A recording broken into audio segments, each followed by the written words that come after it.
Ma ei tea, siin ei tundu küll midagi olema. On. Ma tunnen kohe ninaga end.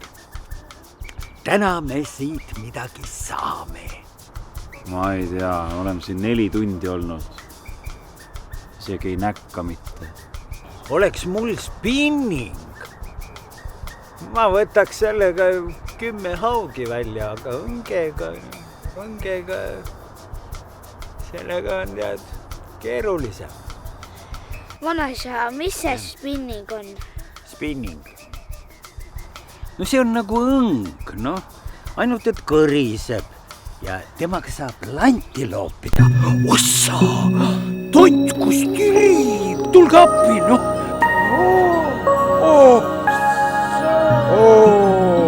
Mis kala see veel on? See või?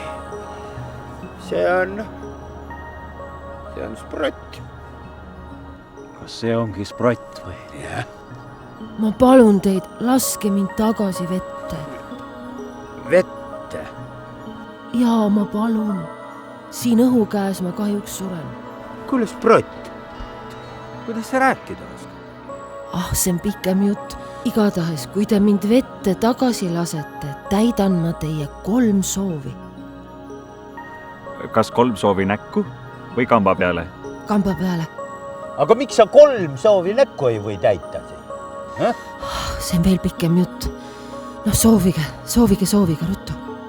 Sprott ei ole vist pika jutu kala. Kuule, Toomas, mine viska ta vette. Ja ära unusta soovida. Igaüks saab ainult 1 soovi. Kas ma ei öelnud, et ta meil näkkab, Ütlesid jah?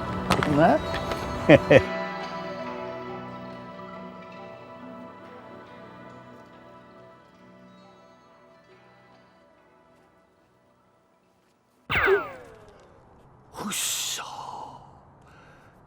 Milline spinning! Mis sprott!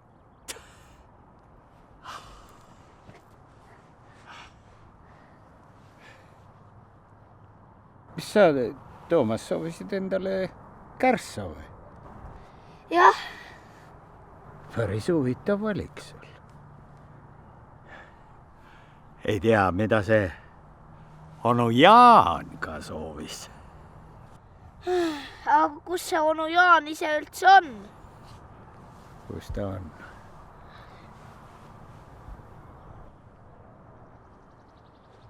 Jaan! Jaan!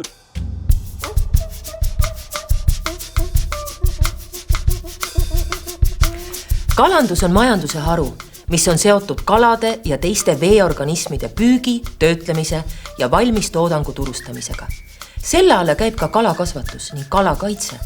Viimane on eriti oluline ja kui kalavarusid kuritarvitatakse ning ei kasutata mõistlikult, ei ole tulevikus kalamajandus võimalik. Mereäärse riigina on kalandus olnud Eestil alati tähtis majandusharu. Kalal on oluline koht eestlaste toidulaual. Kuni 95% Eesti vetest püütud kaladest saadakse Läänemerest. Massiline veeloomade püüdmine on kaasa toonud ülepüügi probleemi. Ennustatakse, kui jätkame samas tempos, kukub aastaks 2048 kokku kõikide majanduslikult püütavate kalade kasutamine.